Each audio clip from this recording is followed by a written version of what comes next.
Welcome to Science Unfiltered, and today we'll be discussing the basicity of phosphoric acid H3PO4. Now, the electronic configuration of phosphorus is the inert configuration of neon and then 3s2 and 3p3, which makes the number of valence electrons as 5. 2 plus 3 is equal to 5. Talking about the electronic configuration of oxygen, the inert configuration of helium, and then 2s2, 2p4. So the number of valence electrons comes out as 6, 2 plus 4.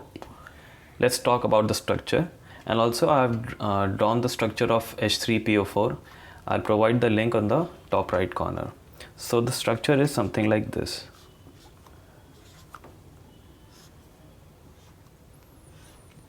I've used a phosphorus, I've used an oxygen, I've got 3 hydrogens left and 3 oxygens left. So I'm drawing 3 oxygens and I've got left 3 hydrogens. Now since H3PO4 is an acid, so we are going to calculate its basicity. So what does basicity of an acid means? It means the number of H plus ions an acid can give. So one H plus can be broken from here, the second one from here, and the third one from here. So our basicity comes out as 3. But what would have been the case if it was H3PO3? We would not be having this oxygen.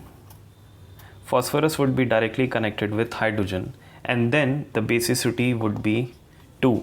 You might ask that why are we not counting this hydrogen as the number of H plus released?